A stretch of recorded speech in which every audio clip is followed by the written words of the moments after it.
The crowd roared like thunder in the massive arena on Station Nexus Prime. 50,000 beings from across the galaxy packed the seats, their voices mixing into one deafening sound. In the center of it all, an 8-foot-tall reptilian warrior stood over his fallen opponent. Zekthor raised his massive arms above his head. His dark green scales caught the arena lights, making them shine like armor. Bone spurs jutted from his elbows and knuckles, still dripping with his opponent's blue blood. The 6-armed Hectarian warrior at his feet twitched once, then went still. "Victory to Zekthor," the announcer's voice boomed through speakers. 900 wins, 0 losses. The champion remains undefeated. The crowd went wild. Some aliens cheered, others hissed, or made whatever sounds their species used to show excitement. Money changed hands as bets were settled. The smell of various alien foods and drinks filled the air. High up in the cheap seats, Jake Murphy watched with his mouth slightly open. He was a human, one of the few in the arena. His brown hair was messy from a long day of work, and his clothes were simple, just a worn jacket and pants that had seen better days. "That was brutal," said Amy-chun, sitting next to him. She was also human, with short black hair and smart eyes behind thin glasses. Amy was the pilot of their cargo ship. "Did you see how fast he moved? That thing weighs twice as much as our loading mech." Ben Rodriguez, their engineer, shook his head. 900 fights and never lost once. That's not normal, even for these alien fighting circuits. Ben had dark skin and strong hands that were always dirty from fixing their ship. Carol White, their medic, looked worried. The Hectarian had 6 arms and natural weapons. It should have been a fair fight, but Zekthor just walked through everything like it was nothing. Jake kept staring at the reptilian champion. Zekthor was talking to the crowd now, speaking in the common galactic language. His voice was deep and rough, like rocks grinding together. "I am the greatest warrior in the galaxy," Zekthor declared. "For 15 years, I have crushed all who dare to face me. Bring me your strongest fighters. Bring me your fastest killers. They all fall the same way." The crowd loved it. They screamed and cheered even louder. "Look at them," Amy said quietly. "They worship him like some kind of god." Jake nodded. He had seen fights before, but nothing like this.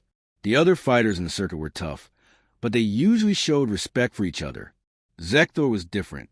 He enjoyed the pain he caused. He liked making his opponents suffer. "How much money does a winner get for beating him?" Ben asked. Carol checked her data pad. "Current prize is, wow, 50 million credits." 50 million? Amy's eyes went wide. "That's enough to buy 3 ships like ours."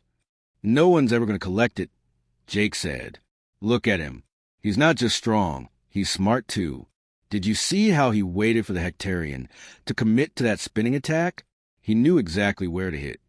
Down in the arena, workers were carrying away the unconscious Hectarian. Medical drones buzzed around the injured fighter, checking his vital signs. The crowd was already getting restless, wanted more action. A new fighter entered the arena. This one was from a Vorthan species, tall, thin, with 4 legs and arms that could stretch like rubber. The Vorthan fighters were known for their speed and flexibility. "Ah, fresh meat." Zekthor laughed. "What is your name, insect?" "I am Keldar," the Vorthan replied in a voice like wind chimes. "I have come to end your reign of terror." Zekthor's laugh got louder. "They all say the same thing. Come then, let me add you to my collection." The fight started immediately. Keldar moved like liquid, bending and stretching in ways that seemed impossible. His elongated arms whipped through the air, trying to wrap around Zekthor's thick neck. But the champion was ready. He had fought Vorthans before. He grabbed one of Keldar's stretching arms and used it like a rope, pulling the fighter toward him. When Keldar got close enough, Zekthor's massive fist connected with his narrow head. The sound echoed through the arena. Keldar dropped like a broken toy. 901, the announcer screamed. Jake felt sick. It wasn't just the violence that bothered him, though that was part of it. It was the way Zekthor enjoyed it, the way the crowd cheered for brutality, the way the whole system seemed designed to feed this monster's ego. "We should go," Carol said. "I've seen enough." As they stood to leave, Jake's communication device beeped. He looked at the screen and felt his heart sink. It was a message from Earth, from his sister Lisa. "Jake, I got the test results back. It's worse than we thought. The doctors say I need the treatment soon, or, well, the insurance won't cover it. They say it's experimental. I need 200,000 credits. I know that's impossible, but I thought you should know. Love you, big brother." Jake stared at the screen. 200,000 credits. He made maybe 30,000 a year running cargo between stations. Even if he saved every credit, it would take him 7 years. Lisa didn't have 7 years. From what the doctors had told him, she might not have 7 months. "What's wrong?" Amy asked, noticing his expression. Jake showed them the message. His crew read it in silence. "Jake, I'm so sorry," Carol said softly. "We'll figure something out," Ben added. "Maybe we can take on extra jobs, work double shifts." Jake looked back at the arena. Zekthor was still celebrating, flexing for the crowd. The announcer was talking about the prize money again. 50 million credits. More than enough to save Lisa and set up his whole crew for life. "Jake," Amy said, following his gaze. "Don't even think about it." "Think about what?" "You know what? I can see it in your eyes. You're thinking about that prize money." Jake said nothing. He was thinking about it. He was thinking about how Zekthor moved, how he fought, how he always used the same basic patterns. The champion was incredibly strong and tough, but he was also predictable. He had been winning so long that he had gotten lazy. "Let's go," Jake said finally. "Our ship should be ready tomorrow." But as they walked through the crowds leaving the arena, Jake's mind was already working. He was thinking about Lisa, about the prize money, and about the way Zekthor fought. Most of all, he was thinking about something his old military instructor had told him years ago. Every fighter has weaknesses. The trick is finding them before they find yours. Jake Murphy was about to find out if that was true. 3 days later, news spread to the galactic fighting circuits like wildfire. Humanity had been officially added to the list of approved species for arena combat. The decision came from the Galactic Sports Authority after months of debate and political pressure. In his luxury suite above the arena, Zekthor listened to his manager explain the situation. Yilks was a small, gray-skinned creature with large black eyes and a nervous habit of wringing his thin hands. "The humans are from a planet called Earth," Yilks said, reading from his datapad. "They only made contact with galactic civilization 2 years ago. Very new species. Their planet is mostly water, and they evolved from some kind of climbing animal." Zekthor snorted. "Climbing animals? What's next? Are we going to fight their pets too?" "The interesting thing is their physical capabilities," Yilks continued. "They're not particularly strong or fast compared to most species. Average height is about 6 feet. They have no natural weapons, no armor, no obvious advantages. Then why are we wasting time talking about them?" Zekthor asked. He was polishing his bone spurs with a special oil that made them shine. "Because they keep asking to join the fighting circuit. 3 different humans have submitted applications this week. The Sports Authority is curious about them." Zekthor looked up from his spurs. "Let them come. It might be amusing to crush a few of these weak creatures." "How much do they weigh?" "Most of them are between 150 and 200 pounds. Zekthor laughed so hard that his manager jumped. The champion weighed over 600 pounds of solid muscle and bone. Fighting a human would be like stepping on an insect. "Set it up," Zekthor said. "I could use some easy entertainment between real fights." Meanwhile, on the lower levels of the station, Jake Murphy was having the worst week of his life. The repair costs of their ship had been higher than expected. A critical engine component had failed during their last cargo run, and the replacement part was expensive. "We're broke," Ben announced, looking at their financial records. "After paying for repairs, we have about 300 credits left. That's not enough fuel to reach the next station." Amy paced around their small ship. The Lucky Strike wasn't much to look at, an old cargo hauler with patches welded over patches. But it was home, and it was their only way to make a living. "We need to find work fast," she said. "Maybe some local cargo runs around the station." "The pay for local runs is terrible," Carol pointed out. "We barely cover operating costs." Jake sat quietly at the small table in their ship's common area. He had been quiet for days, ever since getting Lisa's message. His sister had sent another update. The experimental treatment was available, but only at a private clinic. The cost had gone up to 300,000 credits. "Jake, you're not listening," Amy said. "What?" "I said there's a cargo job available. Medical supplies to the Outer Rim. It pays decent, but it's a 3-week round trip." Jake nodded absently. 3 weeks away meant 3 weeks less time for Lisa. The doctors had said time was critical. Every day mattered. His communication device beeped again. This time it was a news alert about the fighting arena. "Humans approved for galactic combat sports," the headline read. Jake opened the article. It talked about humanity being new to galactic society, about how little was known about human fighting abilities. Most experts thought humans would be easy opponents for established fighters. There was a quote from Zektor: "I welcome these humans to try their luck. It will be over quickly." The article mentioned the current prize for defeating the champion, 55 million credits. It had gone up since Jake's last check. "Amy," Jake said suddenly, "what do you know about human reflexes compared to other species?" "What kind of question is that?" "Just answer me." Amy thought for a moment. "Well, from what I've read, humans have pretty good reaction times. Better than most large species. Anyway, why? What about our ability to learn and adapt?" "That's one of our strengths," Carol said, joining the conversation. "Humans are incredibly adaptable. We can survive in almost any environment, learn new skills quickly, adjust our tactics based on experience. And our endurance, top tier," Ben added. "Most species either have great strength or great endurance, but not both. Humans are somewhere in the middle on strength, but our endurance is amazing. We can keep going long after other species get tired." Jake was quiet for several minutes. His crew exchanged worried looks. "Jake," Amy said carefully, "what are you thinking about?" "I've been watching fight recordings," Jake admitted. "Zekthor's patterns. He's strong and tough, but he does the same things over and over. He charges straight ahead, uses his size to intimidate, relies on his natural weapons." So, what if he fought someone who didn't get intimidated? Someone who could think faster, move in ways he wasn't expecting? Carol's eyes went wide. "Jake, no, absolutely not. Just listen to me for a minute." "No." Amy stood up. "I know what you're thinking, and it's insane. That thing is a monster. He's killed dozens of opponents." "Actually," Jake said quietly, "I checked the records. He's never killed anyone. Badly injured, yes, but never killed.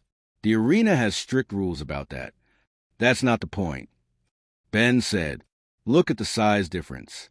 You're talking about a 180-pound human fighting a 600-pound alien killing machine." Jake pulled out his datapad and showed them something he had been working on.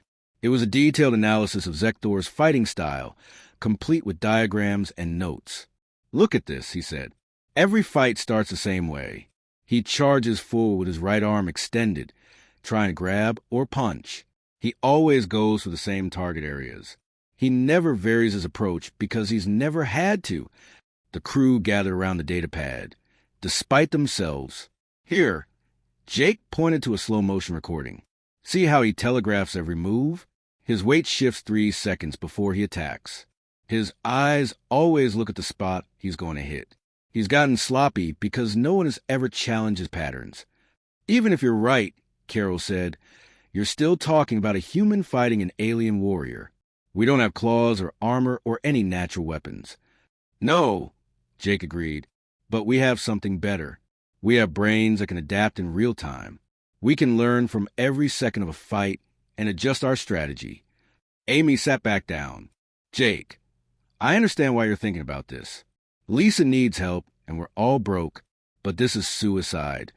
"Maybe," Jake said, "or maybe it's the one chance we'll ever have to actually help someone we care about." He showed them another file on his datapad.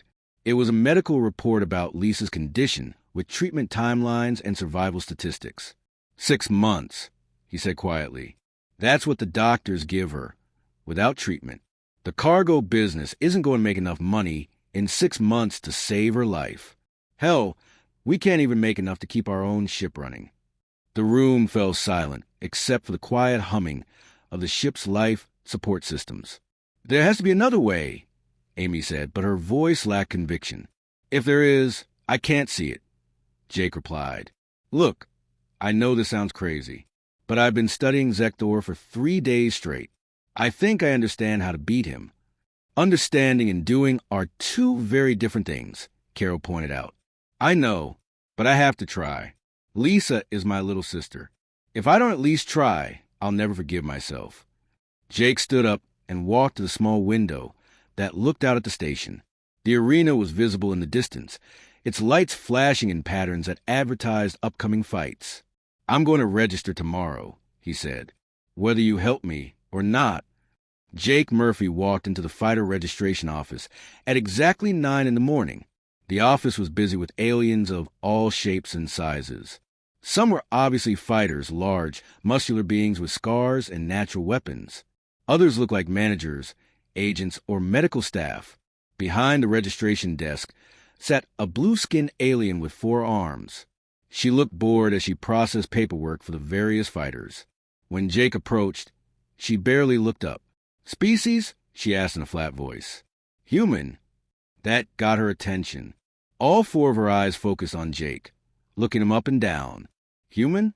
Are you sure you're in the right place? I want to register as a fighter. The alien's expression changed to something like amusement. Weight class. Whatever class Zektor fights in. Now she was definitely amused. You want to fight the champion?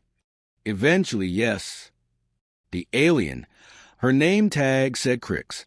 Entered Jake's information into her computer. Height, 6 feet, 1 inch. Weight, 182 pounds. No visible natural weapons. No armor plating. No obvious physical advantages. She looked at him again. Are you sick? Injured? Having some kind of mental breakdown? I'm fine, because we have mental health services available. Sometimes beings get depressed and think about fighting as a way to, well, you know, I'm not suicidal, Jake said firmly. I want to fight, and I want to win. Crix processes registration with the air of someone who had seen everything. You'll need medical clearance, genetic analysis, and species-specific combat approval. The whole process takes about a week. How long before I can fight Zektor? Assuming you survive your preliminary fights, maybe 6 months. Challengers have to work their way up through the rankings. Jake's heart sank. Lisa didn't have 6 months. Is there a faster way? Crix leaned back in her chair. Well, there is one option. If a fighter can get enough public support, they can challenge for a special exhibition match. But you'd need to become famous first. Get people talking about you. How do I do that? Win fights in spectacular fashion. Be entertaining. Give the crowd something they've never seen before. She handed him his registration papers. Good luck, human. You're going to need it. Word of Jake's registration spread quickly through the fighter community. Within hours, it was the main topic of conversation in the arena's training facilities, bars, and betting parlors. In the high-end fighters' lounge, a group of seasoned warriors discussed the news over drinks. There was Vextar, an insectoid fighter with razor-sharp limbs. Gorth, a rock-like being who moved slowly but hit like an asteroid. Kyoyanen, an energy-based creature that could change its density at will. A human wants to fight Zektor. Vextar clicked in amusement. I've heard of optimism, but this is something else. What do we know about humans anyway?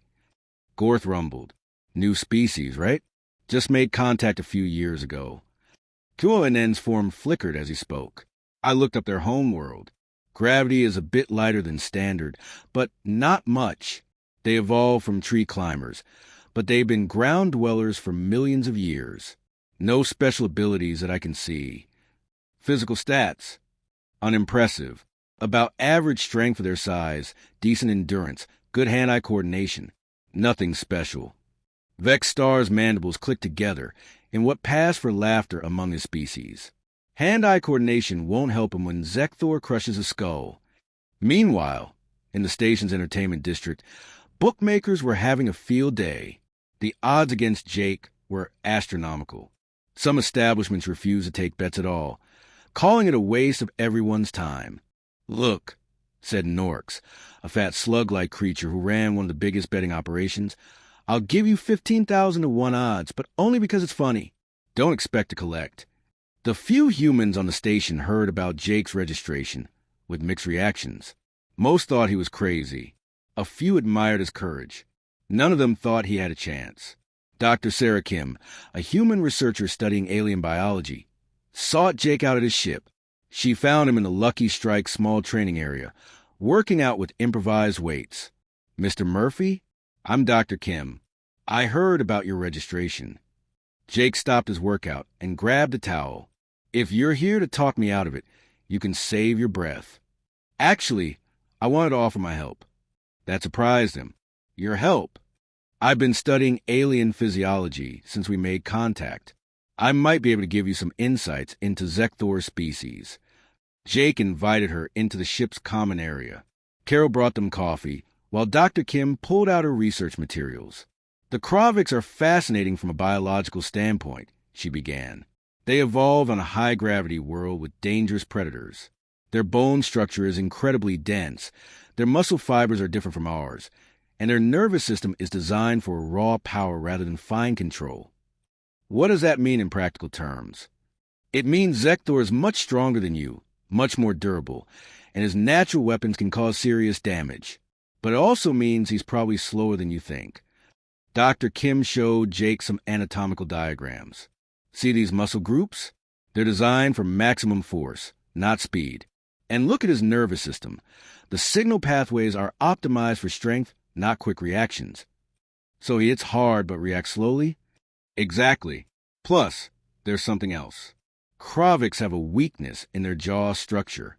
There's a nerve cluster right here," she pointed to a spot on the diagram, "that, if struck with enough force, can cause temporary paralysis." Jake studied the diagram carefully. "How much force?" "More than most species could generate with a normal punch. But humans have something special. We can put our whole body behind our strikes.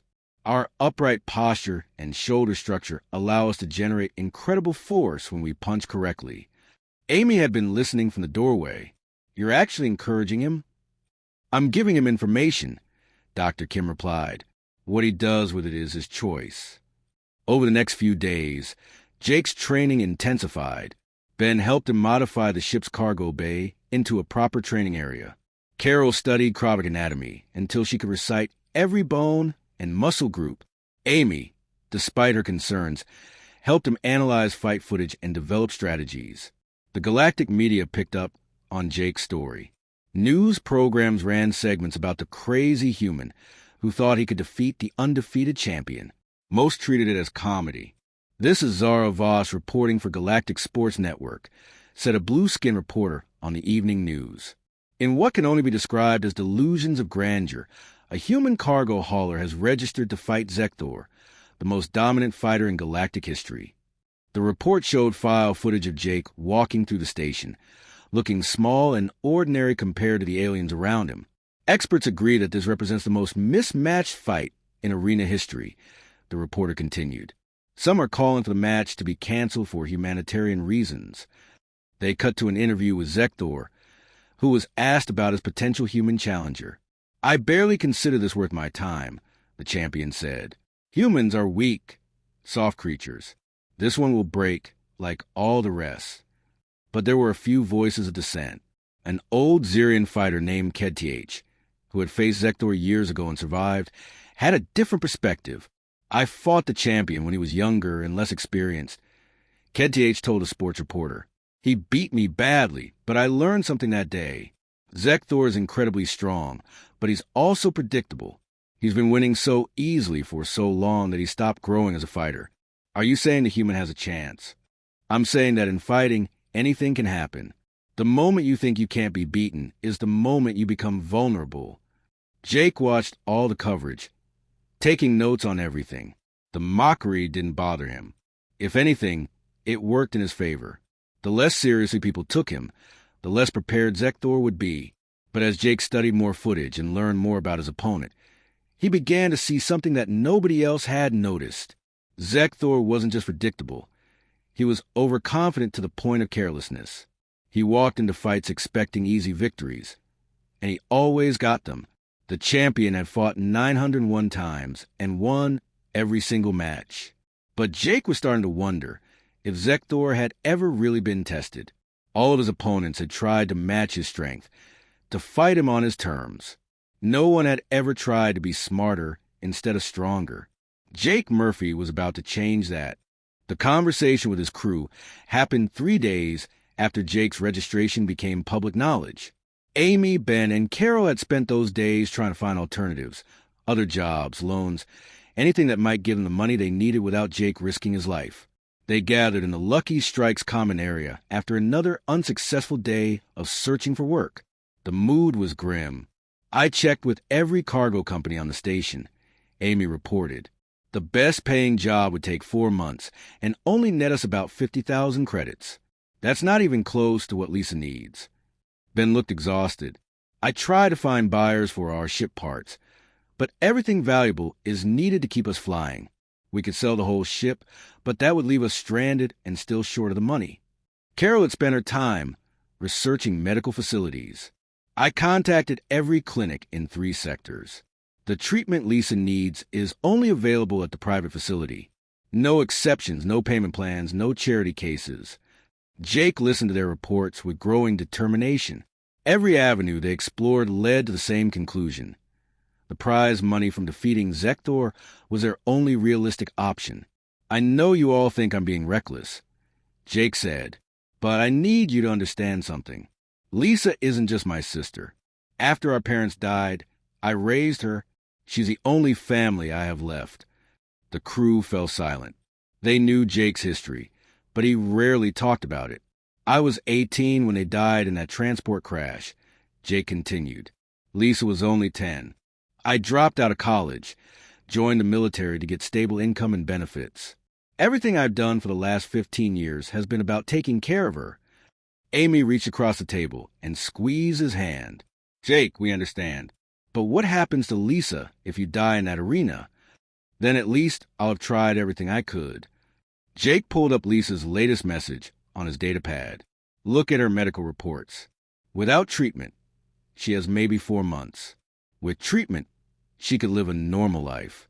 How can I not take that chance? Ben sighed heavily. Okay, let's say we help you. What exactly are you asking us to do? Jake had been thinking about this question for days. I need a training team.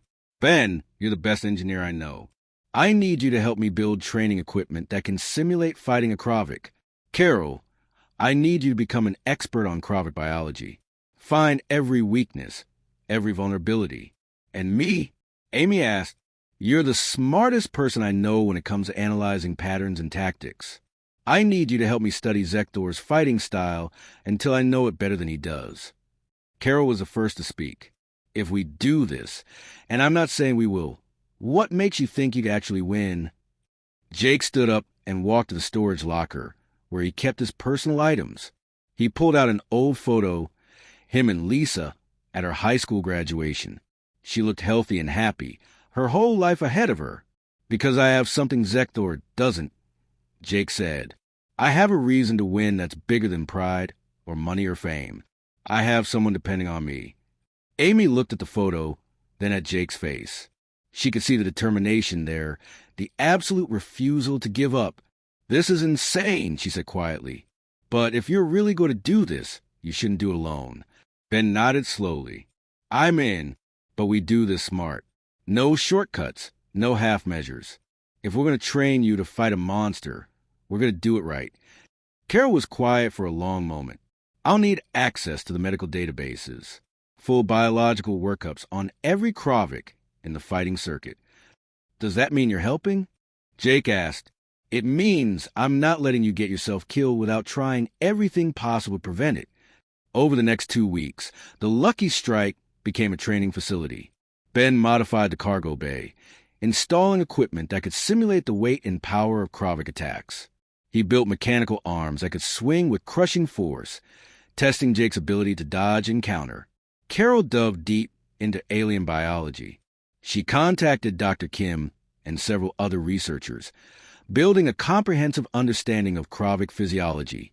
She mapped out nerve clusters' weak points and the exact angle and force needed to exploit them. Amy became Jake's tactical advisor. She broke down every second of footage they could find of Zekthor's fights. She identified patterns, timing, and tells that revealed what the champion was about to do. "Look at this," Amy said during one of their analysis sessions. "In every fight, Zekthor does the same thing. He circles to his left for exactly 8 seconds, then charges straight forward. Every single time." Jake studied the footage. He's testing his opponent's reactions. Right, but he doesn't adapt based on what he learns. Win or lose, he follows the same pattern. It's like he's fighting a checklist instead of an actual opponent. Meanwhile, word of a human's training regimen spread through the station. Some aliens found amusing the idea of such intensive preparation for what they saw as an inevitable slaughter. Others began to take notice. Yilks, Zekthor's manager, watched security footage of Jake's training sessions. What he saw concerned him enough to schedule a meeting with the champion. "The human is taking this seriously," Yilks reported. "He's been training for 2 weeks straight. 8 hours a day, systematic preparation. Zekthor was getting a massage from a mechanical device designed for his species. So, let him prepare. It won't matter. Maybe you should watch some of his training footage. Why would I waste time studying a creature that will be unconscious in 30 seconds? Yilks hesitated.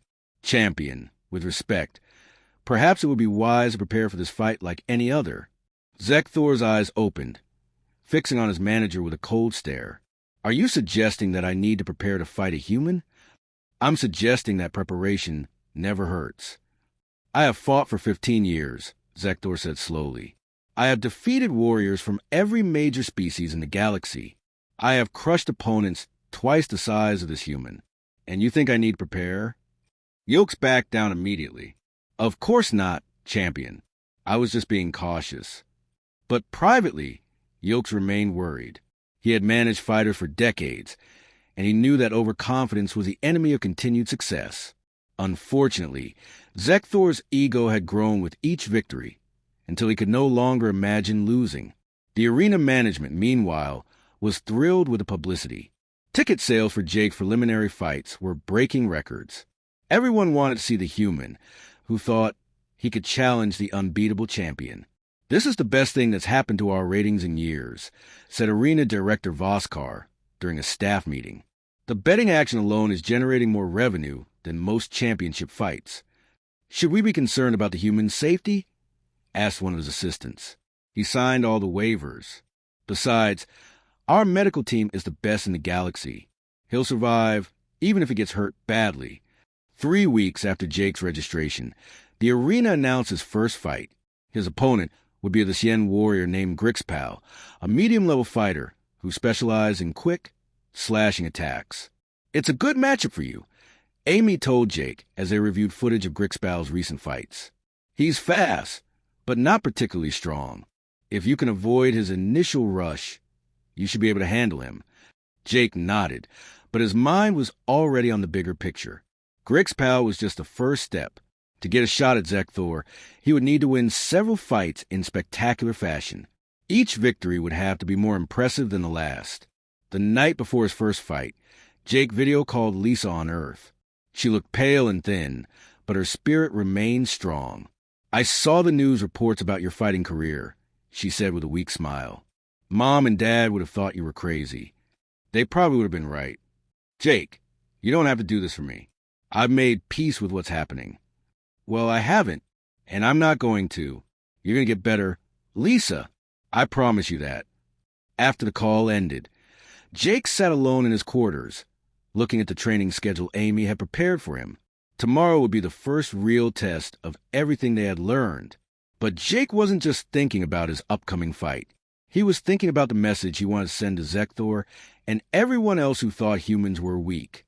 He was going to show the galaxy that humans didn't win through strength or natural weapons. They won through heart, intelligence, and a refusal to give up when someone they loved was counting on them. 3 months had passed since Jake's first fight. In that time, he had become something of a sensation in the fighting circuit. Not because anyone thought he could actually defeat Zekthor, but because he kept winning in ways no one expected. His victory over Grixpal had been clean and efficient, while the Xian warrior had rushed forward with his signature slashing attack. Jake had simply stepped aside at the last second and delivered a precise strike to a nerve cluster Carol had identified. Grixpal had dropped unconscious without Jake taking a single hit. The second fight had been even more impressive. A hulking more than bruiser named Kexthal, who outweighed Jake by 300 pounds, had expected to crush the human with raw strength. Instead, Jake had used the alien's momentum against him, throwing him to ground with a move that looked almost effortless. By his fifth fight, crowds were actually cheering for Jake. He had developed a reputation as the smart fighter, the one who won through strategy instead of strength. The media had given him a nickname, the Giant Killer, even though he hadn't fought any actual giants yet. Now, finally, the moment had arrived. Arena management had announced a special exhibition match everyone had been waiting for. Jake Murphy versus Zekthor. The prize money had grown to 60 million credits due to all the publicity. The night before the fight, Jake couldn't sleep. He walked through the quiet corridors of Nexus Prime Station, thinking about everything that had led to this moment.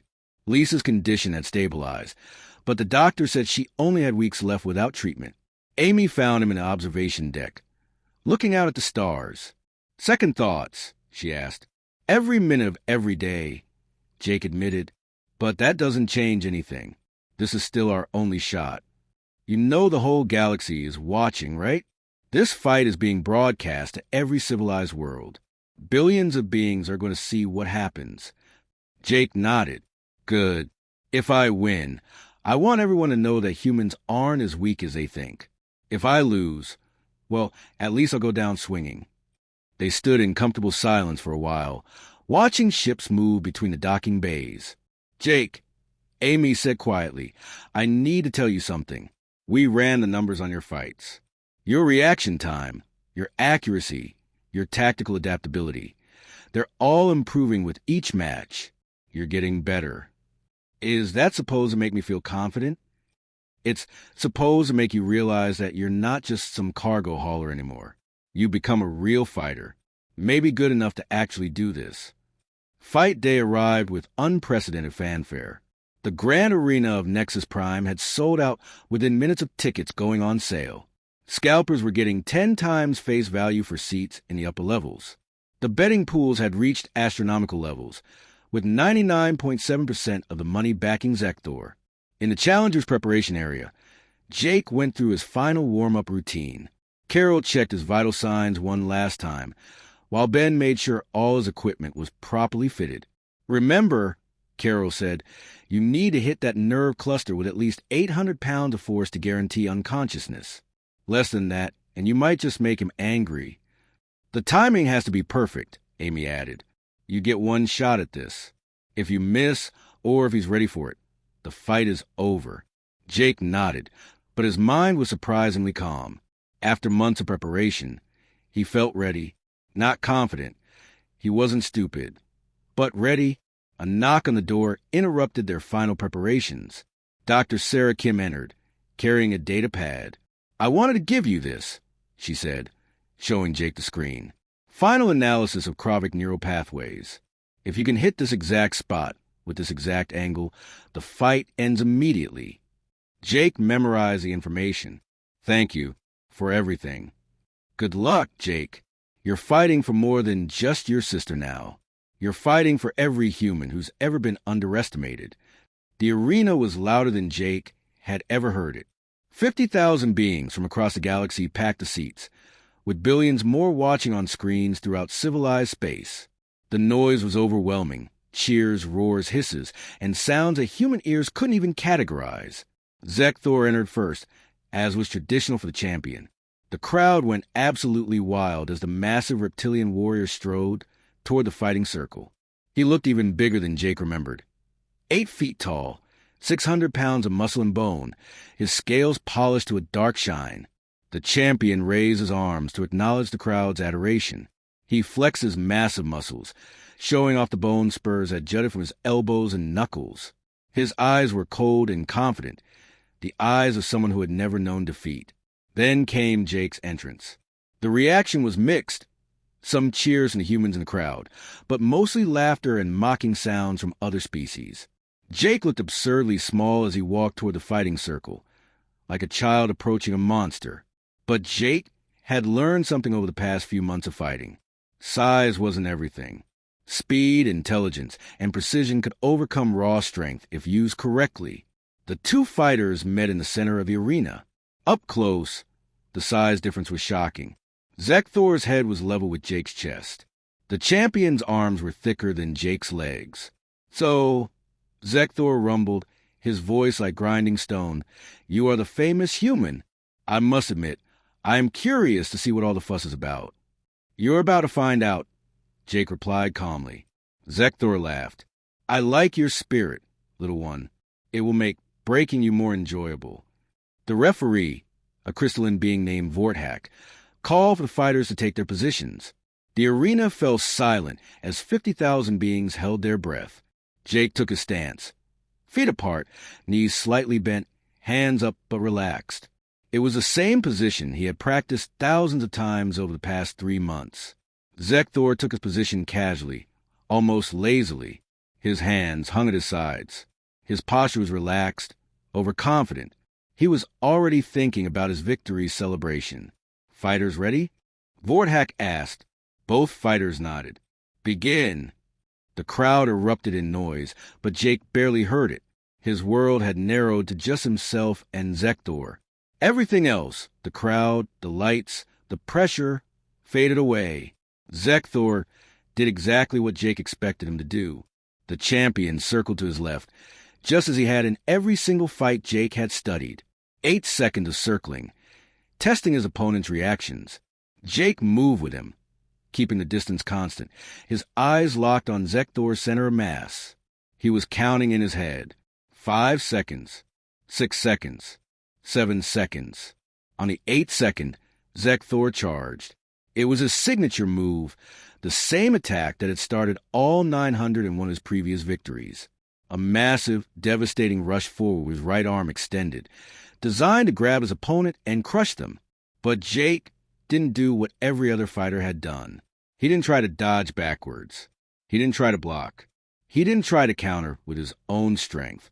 Instead, Jake did something that no opponent had ever done to Zekthor. He stepped forward.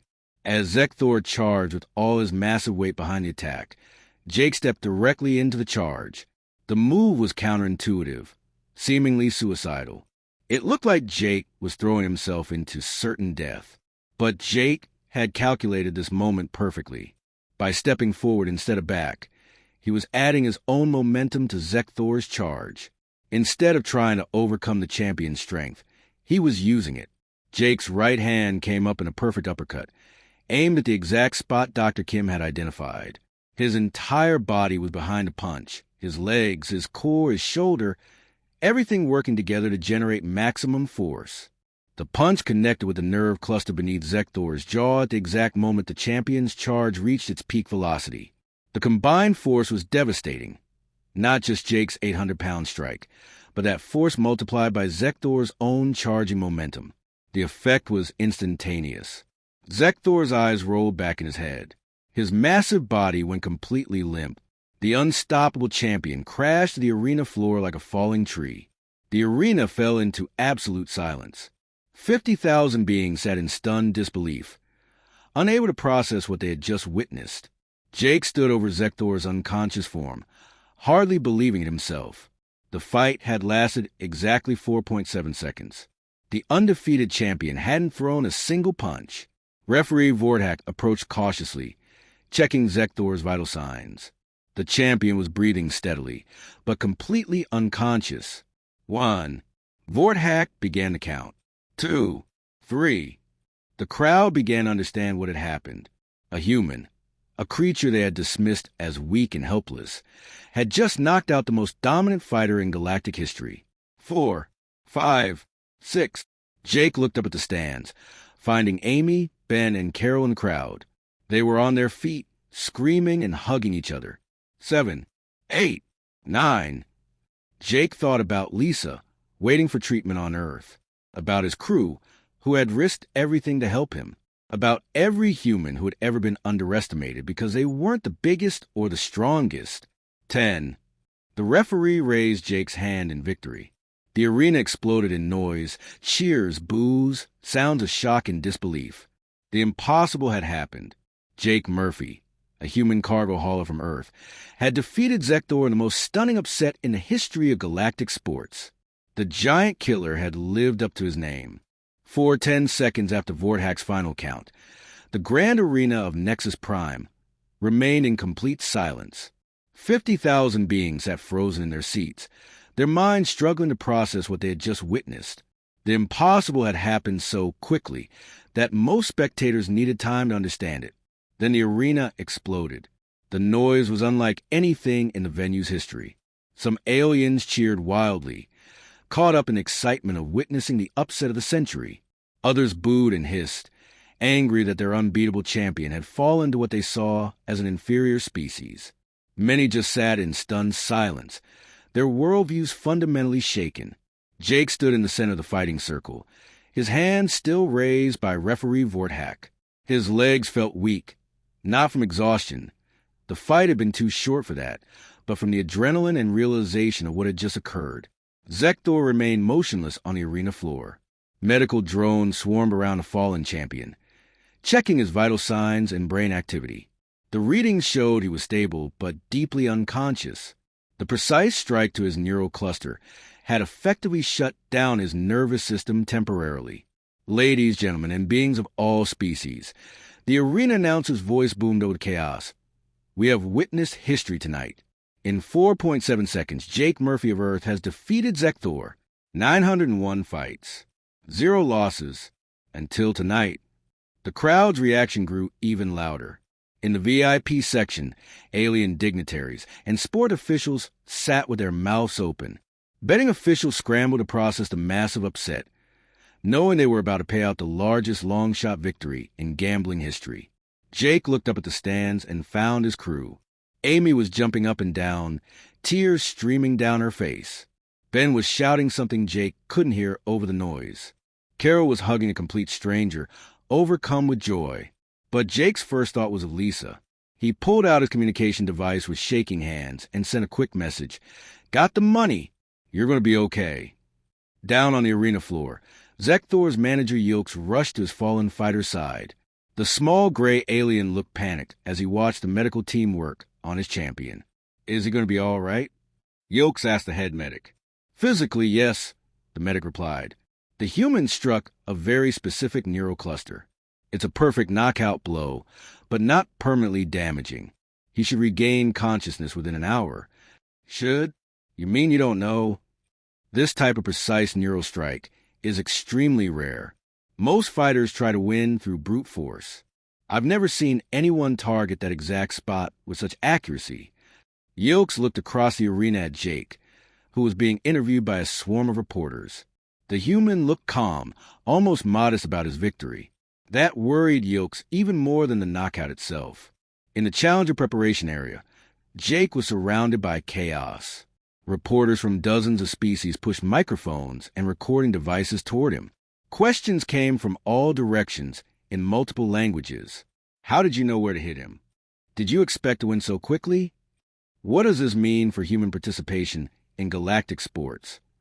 Are you ready to defend your title? That last question made Jake pause.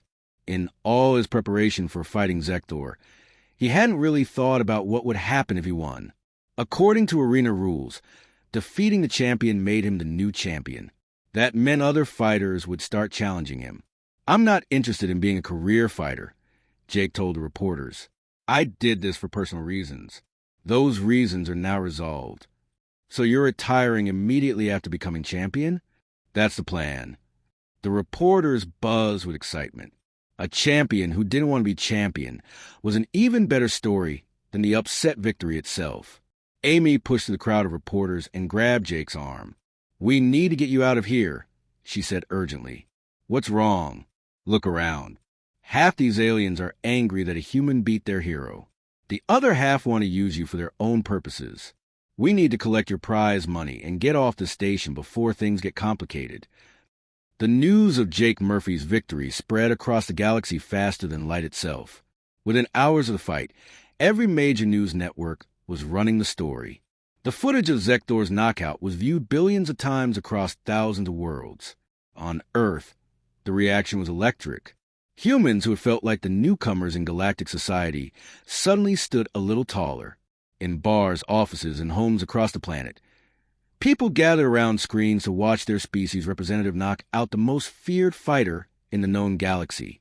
"This changes everything," said General Patricia Hayes, director of Earth's Colonial Defense Force, during an emergency briefing. "For 2 years, we've been seen as the weak new species, technologically behind, physically inferior. This one fight has shattered that perception." Admiral Robertson nodded grimly. "The question is whether that's good for us or not. Being underestimated has its advantages. Now every species in the galaxy knows that humans can be dangerous." Meanwhile, on Nexus Prime Station, the aftermath of the fight was causing chaos in ways no one had anticipated. The betting pools had paid out over 1 trillion credits to the few beings who had bet on Jake. Most bookmakers were facing bankruptcy. Several had simply disappeared in the night, unable to cover their losses. The Kravic Empire's reaction was particularly intense. Zekthor had been more than just a fighter to his people. He had been a symbol of their species' superiority.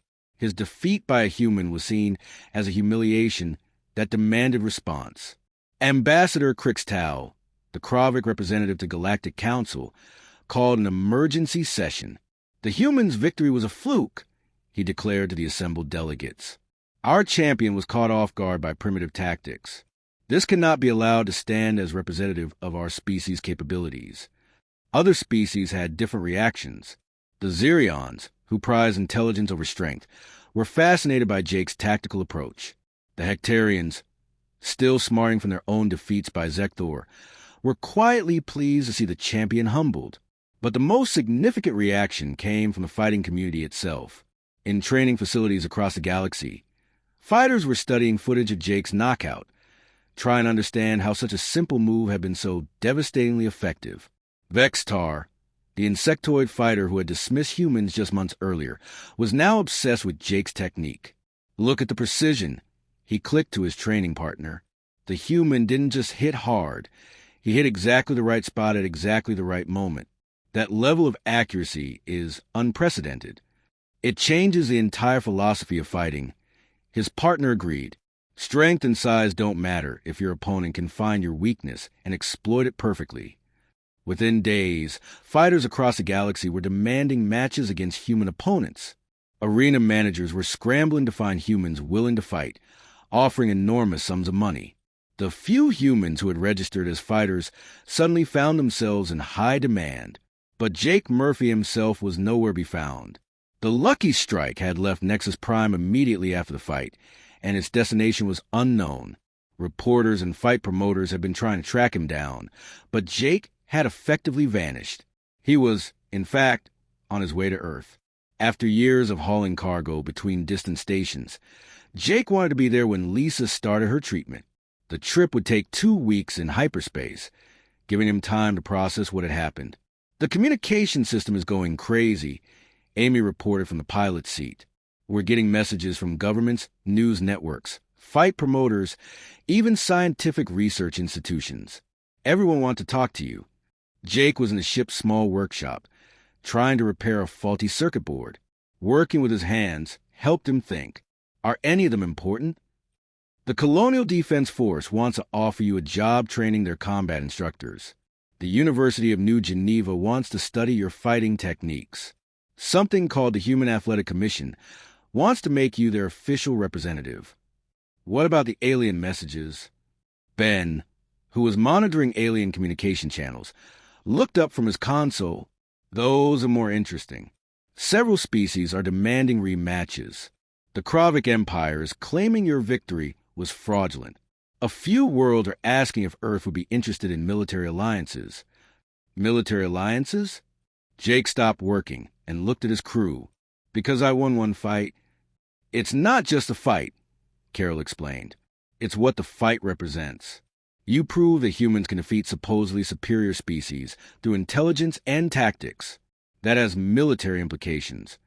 Jake had been so focused on saving Lisa that he hadn't fully considered the broader consequences of his actions. Now, as he listened to his crew describe the galaxy's reaction, he began to understand the magnitude of what had happened. "I never wanted to be a symbol," he said quietly. "I just wanted to save my sister." "Sometimes we don't get to choose," Amy replied. "Like it or not, you become the face of human capability in the galaxy." Meanwhile, back on Nexus Prime, Zekthor was struggling with his own aftermath. The former champion had returned to his luxury suite, but he couldn't escape the reality of his defeat. Every screen on the station seemed to be showing footage of his knockout. Every conversation he overheard included mention of his loss. Yilks found him sitting alone in his training room, staring at the equipment he had used to prepare for countless victories.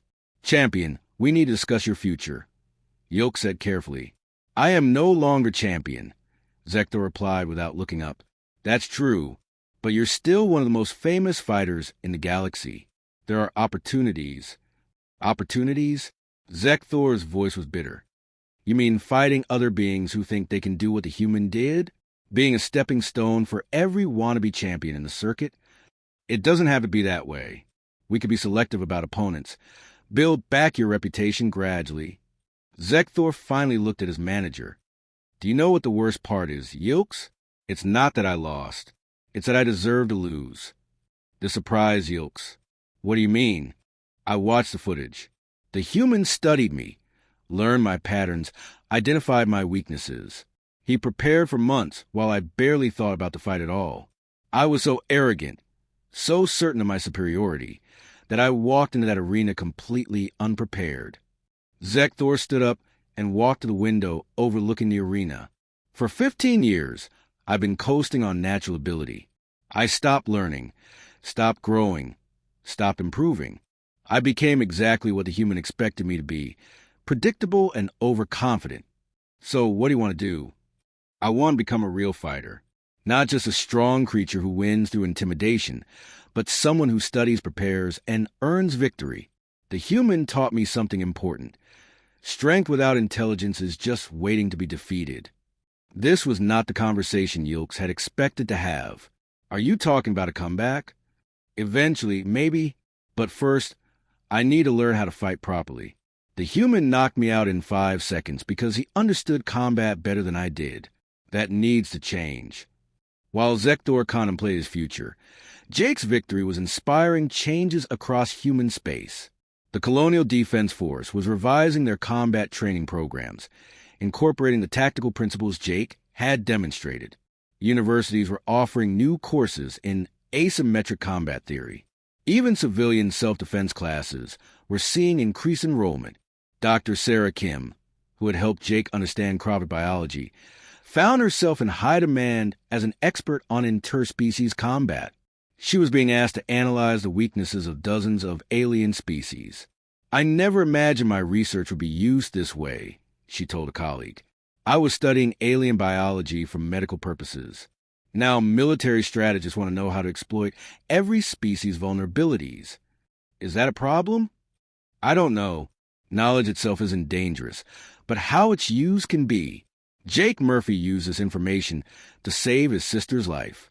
Others might have less noble intentions." The broader galactic community was also reassessing humanity's role in interstellar affairs. Species that had previously ignored Earth were now studying human history, culture, and capabilities with new interest. Some reactions were positive. The Tal Shin, a peaceful trading species, approached Earth about forming stronger economic partnerships.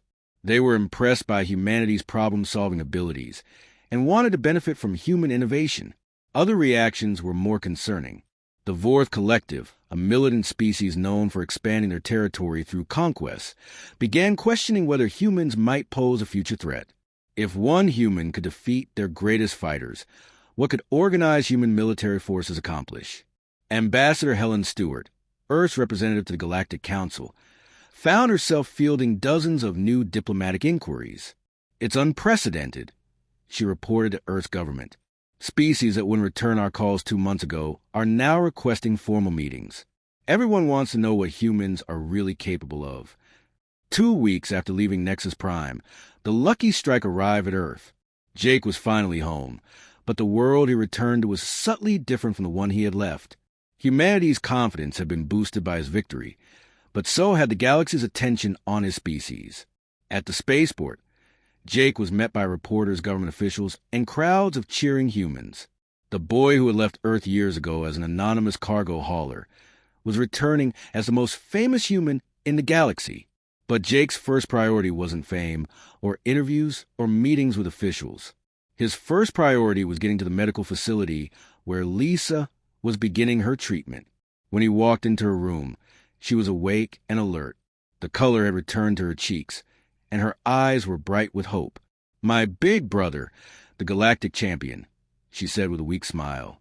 Jake sat down beside her bed and took her hand. "How are you feeling?" "Better every day. The doctors say the treatment is working faster than they expected. They think I'll make a full recovery." For the first time since the fight, Jake felt truly happy. Everything else, the fame, the political implications, the changes to human society, none of it mattered compared to seeing his sister healthy again. "Thank you," Lisa whispered. "I know what you risked for me. I'd do it again in a heartbeat. I know you would. But Jake, you've done something bigger than just saving me. You've shown the galaxy that humans aren't weak, that we can compete with anyone if we use our minds as well as our bodies." Jake looked out the window at the city beyond. Somewhere out there, the consequences of his actions were still rippling through human society and the galaxy at large. New opportunities and new challenges were emerging. The universe had changed, and humanity's place in it had changed too. But for now, in this moment, Jake was content to sit with his sister and know that she was going to be okay. Everything else could wait. 6 months after the fight that changed everything, Jake Murphy stood on the observation deck of his new ship, watching Earth grow larger through the viewport.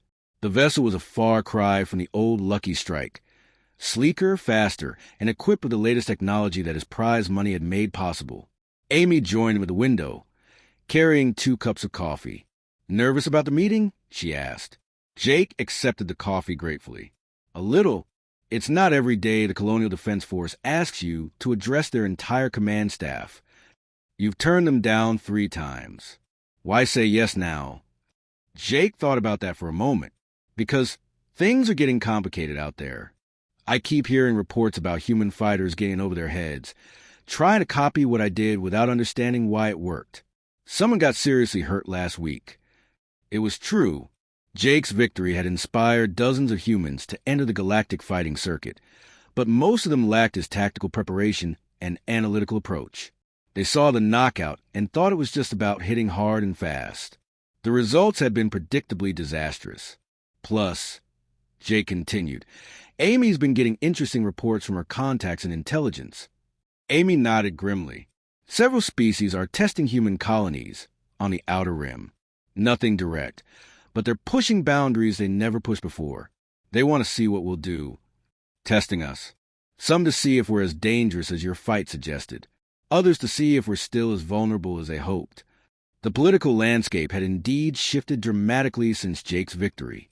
Humanity had gained respect, but that respect came with complications. Some species were more willing to negotiate as equals, but others saw humans as a potential threat that needed to be contained. Ben's voice came over the ship's communication system. Jake, we're getting a priority message from Nexus Prime. It's from Zekthor. Jake was surprised. He hadn't heard from the former champion since the night of their fight. Put it through to the observation deck. The holographic display activated, showing Zekthor's scale face. The former champion looked different, calmer, more thoughtful, lacking the arrogant sneer Jake remembered. Jake Murphy, Zekthor began, I hope this message finds you well. I wanted to contact you personally to discuss something important. Jake activated the two-way communication. Zekthor, you look different. I feel different. Your victory taught me something I should have learned years ago, that true strength comes from continuous learning, not just natural ability. I've spent the last 6 months studying combat from a completely new perspective. I'm glad to hear that. How can I help you? I have a proposal. Not a rematch. I'm not ready for that yet, and may never be, but I've been watching.